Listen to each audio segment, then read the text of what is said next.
never expected fear to have a sound, but that night, it did. It was the soft, almost polite click of a lock sliding shut behind me. I had just entered my apartment, dropped my keys on the hallway table, and kicked off my shoes like any other normal evening. Everything was ordinary, painfully ordinary, right up until I heard that click. When I turned around, he was standing there. A stranger. A man with calm eyes and a face that looked almost disappointed to see me surprised. He wore black gloves and a hood pulled low over his forehead. But his voice was steady, disturbingly gentle, as if he had rehearsed this moment 1,000 times. "Don't scream," he said. "It ruins things when people scream." My heartbeat became a wild animal, trying desperately to escape my ribcage. I couldn't move at first. Shock pinned my limbs, froze my breath. He stepped toward me with slow, precise movements, like someone who truly believed he was in control. "You've been hard to catch," he added, tilting his head slightly, studying me as if I were a puzzle he had finally solved. But impatient. I couldn't speak. My throat burned with the words I couldn't push out.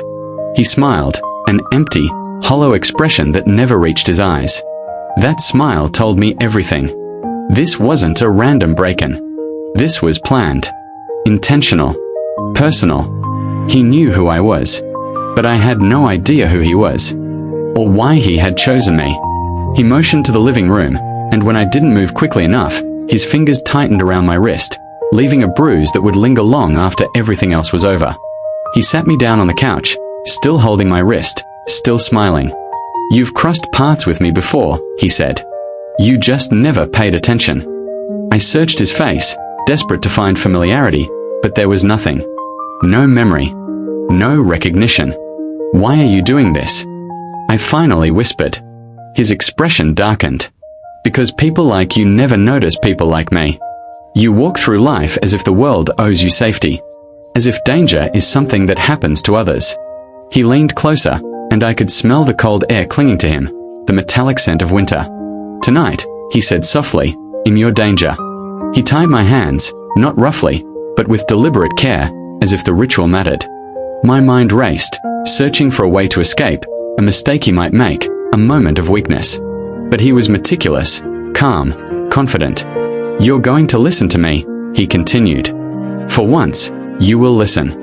He began speaking, not shouting, not threatening, but explaining. Talking about the signs I apparently ignored, the moments he believed I had looked right through him.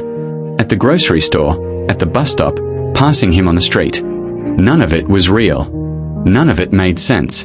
He had built a story where I was the villain, where my everyday indifference had wounded him deeply enough to justify this twisted revenge fantasy. He wasn't just dangerous.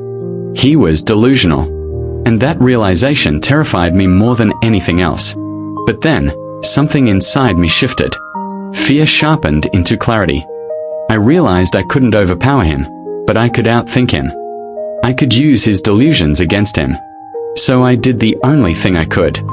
I played along. I told him he was right. I told him I remembered him. I told him I should have paid attention. His entire body language changed, his posture softened, his breathing steadied. I had given him validation, and he drank it in like someone starving. "I knew you'd understand," he whispered. "Deep down, you're not like the others." He loosened the rope around my wrists. Not enough to free me, but enough to restore circulation, enough to give hope. He spoke for hours, pacing around the room, revealing fragments of his broken mind, old grudges, imagined insults, distorted memories. The more he talked, the more I realized he wasn't just planning to scare me. He wanted to teach me a lesson, as he put it, to make me remember him forever. I kept him talking. Let him believe he was in control. And slowly, carefully, I began testing the rope, twisting my wrist, loosening the knot he had tied too hastily while fixated on his own monologue. Minutes passed. Maybe hours. Time lost meaning. But finally, my right hand slipped free. I didn't stand. I didn't run. Not yet. If I made the wrong move, he would snap, and then everything would be over. I waited for the moment he turned his back. And when he walked toward the kitchen, still ranting, still lost in his feverish world, I stood silently, grabbed my phone from the table, and bolted to the door. The sound that followed wasn't human. It was an animal scream of rage, broken and primal. I tore the door open, sprinting into the hallway, stumbling toward the elevator, my hand shaking so violently I nearly dropped my phone. I didn't make it to the elevator. I ran down the stairs barefoot, crashing through the stairwell door as his footsteps thundered after me. I don't remember dialing the police. My mind acted on instinct. Survival. Someone must have heard me, because by the time I reached the ground floor, 2 neighbors had opened their doors. "Help," I gasped. Hez coming." They didn't ask questions. They pulled me inside, locked the door, and moments later, the police arrived. He didn't resist. He just stood there in the hallway, breathing heavily, his hood off, his eyes still locked on the door I had disappeared behind. When the officers handcuffed him, he didn't look at them. He looked past them. At me. "You could have listened," he said calmly as they dragged him away. "You should have listened sooner." The trial lasted months. He was charged with breaking and entering, kidnapping, psychological coercion, and attempted assault. His lawyer pleaded insanity, and for once, the court agreed. He was sent to a secure psychiatric facility, not prison. At first, it felt like justice had been diluted, softened. But over time, I understood that justice isn't about punishment. It's about safety. And he would never walk the streets again. He would never stand behind another locked door waiting for someone to come home. I changed after that night. Not into someone afraid, though the fear lingered like a ghost for a long time, but into someone awake. A person who double-checked locks without shame. Who listened to her instincts. Who paid attention to the quiet signs, the shadows, the intuition that says something is wrong. For a while, I blamed myself. For not noticing him. For not recognizing danger sooner. But eventually, I realized the truth. I wasn't responsible for the madness of a stranger. I was responsible only for surviving it. And I did. Justice didn't come with dramatic music or a heroic rescue. It came with the simple sound of a prison door, or maybe a hospital door, closing on someone who could no longer hurt me. Now, every time I hear a door close behind me, it no longer carries the sound of fear. It carries the sound of victory. Because I lived. Because he lost. Because sometimes, justice doesn't arrive like a storm. It arrives quietly, but firmly, and restores the world piece by piece. I was a victim. But I didn't stay one. Justice made sure of that. After the trial, life felt surreal. People treated me differently, some with pity, some with curiosity, and some with admiration I wasn't sure I deserved. At first, I avoided everyone, even my closest friends, afraid that their presence might make the fear return. Every noise in my apartment, every shadow in the hallway, every unexpected knock on the door triggered that familiar panic. I would wake up in the middle of the night, heart hammering, and stare at the dark corners of my room, expecting him to be there. It was exhausting, isolating, and humiliating. But slowly, almost imperceptibly, the panic began to fade. I started small, leaving the apartment during the day, walking to the grocery store, smiling at neighbors. Each ordinary act felt like a tiny victory. Each small step reclaimed a piece of the life that had been stolen. I also sought therapy, finally speaking aloud the terror I had carried silently. Naming the fear took away some of its power. I realized he had thrived on my silence, my hesitation, my disbelief. And by speaking, I began dismantling the invisible control he had tried to establish.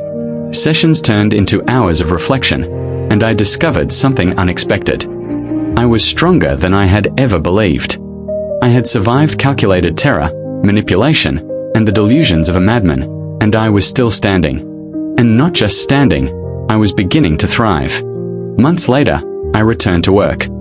I avoided going back to my apartment alone at first, renting a small temporary place until I felt safe. Each day, I reclaimed routines, rebuilt trust in my own instincts, and reminded myself that fear is a tool, not a master. I joined self-defense classes, not out of paranoia, but as a statement. I would never again feel powerless. Every punch, every stance, every moment of preparation was a reminder that I had control over my body, over my choices, over my life. Meanwhile, he remained confined in the psychiatric facility. I received the occasional updates through the court system. Evaluations, reports of therapy, containment procedures. Reading them brought a strange mix of relief and unease. Relief that he was no longer a threat. Unease that a mind so broken could exist at all, capable of believing in a narrative so dangerous. But the reports also reminded me that justice had a way of restoring balance. His threat was neutralized, my life reclaimed. Then came the day I realized something astonishing. I had forgiven him. Not for his sake, never for him, but for mine. Carrying anger, fear, or resentment was a leash he had tried to tie around me. Letting go, accepting the outcome, embracing my survival, freed me completely. I no longer trembled at unexpected noises. I no longer doubted my own instincts.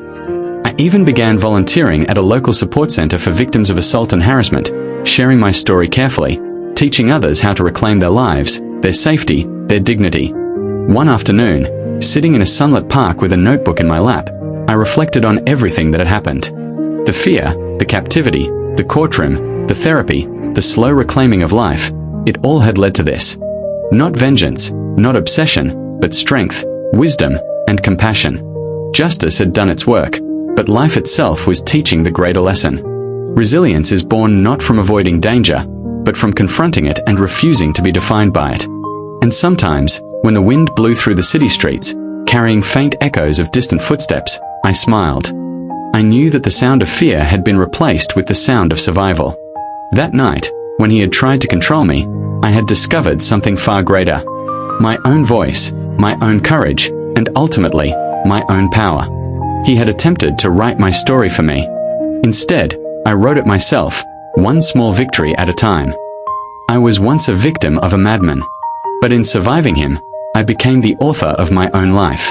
And that, I realized, was a freedom no one could ever take away. Years had passed since that terrifying night. The memory of him, the man who had tried to steal my life, no longer haunted me. Instead, it had become a reminder of my strength. I had built a life full of intention, safety, and purpose. My apartment, once a place of fear, was now filled with warmth, sunlight spilling across the floors and the soft laughter of friends who knew nothing of the darkness I had survived. I had learned to cherish the ordinary moments. Making coffee in the morning, walking through the park without looking over my shoulder, feeling the breeze on my face, smiling at strangers. Each small act of freedom was a victory, proof that life could be beautiful even after terror. I continued volunteering, helping others who had experienced violence, and in their courage, I found new inspiration. Their journeys reminded me that survival was not an endpoint, but a beginning, a chance to live fully and to help others reclaim their lives too. One evening, sitting on a balcony overlooking the city, I realized I no longer feared shadows. The fear that had once ruled my nights was gone, replaced by gratitude, resilience, and clarity. I had taken back control of my story. No one could rewrite it for me. Justice had been served in its own way, and my life had blossomed far beyond what I had imagined possible. I was free, truly free. And for the first time in years, I smiled without looking over my shoulder, feeling the profound truth that even in the face of madness and violence, the human spirit could prevail. I was a survivor. I was stronger than fear. And I had lived to tell the story, not as a victim, but as a woman who had taken her life back, one day at a time, one breath at a time, one choice at a time. The world was vast, unpredictable, and sometimes terrifying. But I had learned this. No darkness lasts forever. And even after the storm, the sun always rises.